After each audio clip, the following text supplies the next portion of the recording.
Hello lads, ladies, gents, ladettes, whoever, whatever, welcome back to another video. The year is 1997, a time where not only Buffy and the late great Steve Irwin hit our TV screens for the first time, we lost the late Princess of Wales, Princess Diana. We also lost Mother Teresa. We had the birth of Google.com as a domain on the internet, and also the birth of good old MSN Hotmail, after Microsoft bought out Hotmail for a whopping $400 million. The world of gaming was not immune to seeing these events either. We had the release of Nintendo's third major home gaming console, the Nintendo 64, going into a competitive market against their rival Sega, while also dealing with the new upstarts to the industry, Sony, who had recently released the super popular PlayStation 1. By the time that this had released, we'd had several years of games being made in a truly 3D way, with polygons. By 1997, we started to get some of the greatest games ever made. This included Castlevania Symphony of the Night, Final Fantasy VII, Diablo, GoldenEye 007, Fallout, Tekken 3, Crash Bandicoot 2, and many others.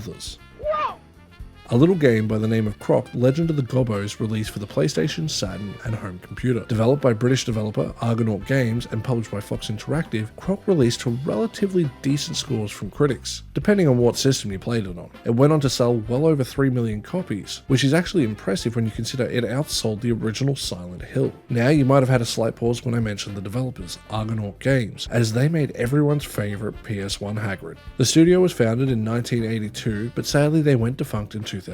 Although, technically, they did have a game come out in 2017 with Star Fox 2, which is playable on the Switch. Argonaut as a developer has probably one of the most fascinating histories, being founded by Jez Sand, who was around 16 at the time. Post-Argonaut Games, Jez went on to work with Ninja Theory, although not necessarily in a development role. Ninja Theory is most well known for the Hellblade games these days. Being one of the early 3D platformers, Croc is something of a capsule in time. Even though it released post Super Mario 64, Croc technically may have started development before SM64. Although it's hard to get an exact date, both games started the development cycle in 1994, with Super Mario starting in September. The main reason why I bring up Super Mario 64 is due to the fact, at the time and even technically today, most games in the 3D platforming genre are still compared to it, considering it's the gold standard. And as a 3D platformer, Croc was developed during a time where analog sticks were not quite the norm yet, leaving the game to feel very heavy in certain aspects.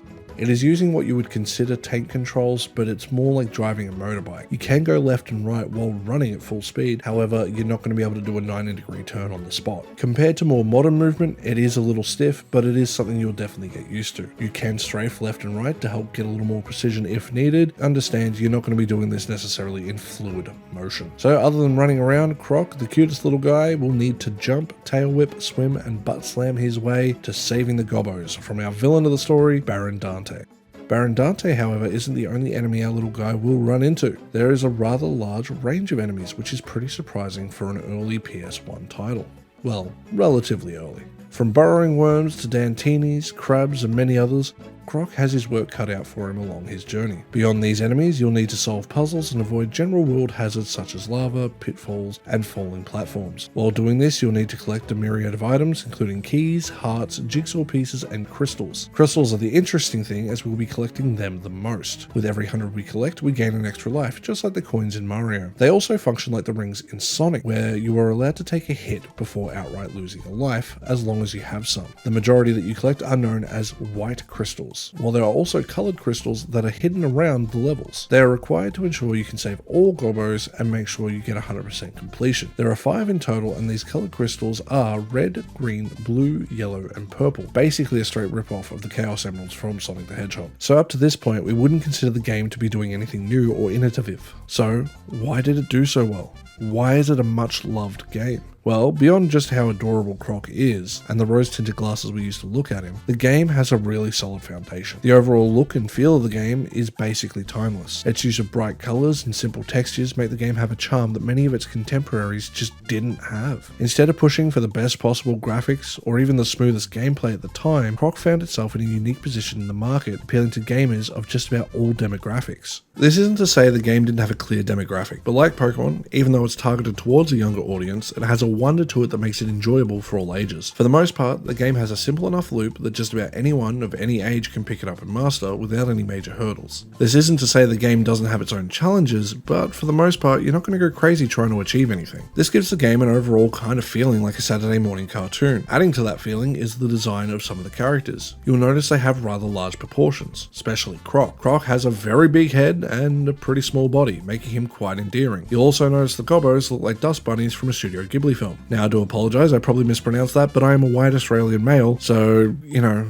this is the best you're going to get. Overall, the game has a very whimsical feeling. Another thing that adds to this whimsy is the game's soundtrack. The soundtrack itself tends to follow motifs that easily get stuck in your head. Now I apologise, I will butcher some names here. Composed by Justin Schravona, Karen Griffin, and Martin Gwynne Jones, it is stated that the idea of the music was to be something that players could whistle along with. This ensured that it was super catchy. Having a massive 62-track OST is insane for a game of 1997. So insane that they had to compress it at a 4:1 ratio at the time. And that's really impressive considering how good it still sounds when you play the original versions. Now you might ask, why are there so many tracks for such a simple game? And that's because of the way the game is designed. Consisting of several main themed levels broken down into smaller levels and localized maps, the game has plenty of content and areas for you to explore. The soundtrack basically giving you a song per area. The game itself could be beaten in roughly 6 to 8 hours depending on how slow you want to go, and it can take you about 15-ish if you want 100%. The story itself isn't anything that I would say is special, consisting mostly of bad guy wants to take over the world sort of deal. The narrative is something you could definitely argue is a weak point. The more interesting thing to do with the story, however, I find, at least personally, is Croc himself. With him being saved by the Gobbos as a child, he essentially repays them by becoming their protector. And this might be where I'm 100% overreaching and it's not that deep and it's just me thinking about it a little too much, but it definitely reminds me of the story of baby Moses being left afloat down the Nile River. As I said, it's probably not that deep and it could just be me, it's just something I've always kind of like seen it as. As a total package, Croc Legend of the Gobbos isn't anything spectacular. It doesn't lead the field in any one aspect, but what it does do, it does incredibly well. It is a game with the idea of fun in mind. Its objective is to be a product that was enjoyable, light-hearted, and a simple experience. Given that it sticks to those design goals extremely well, the team at Argonaut Games managed to make something that I think is actually special overall as a product, more so than just an individual game that stands out because of one thing. It didn't revolutionize the industry, it didn't really do anything I would consider original, but its core focus is so unwavering. They have made one of the greatest platformers that people should play, and not just for nostalgia's sake. So with that, lads, ladies, gents, ladettes, whoever, whatever, thank you so much for watching. I know this one was a little bit out of left field. I was planning on doing the Mega Man video and all that, but that's sort of put on hold just because I have not writer's block, but editor's block, I guess is how I would put it. So that will eventually come, but for now, I hope you like this video on Croc. If you get a chance to play it, do it. It is fantastic, and just look how adorable he is. We love this little boy. So with all that said, thank you so much for watching this one. I'll see you guys in the next one. Stay safe out there.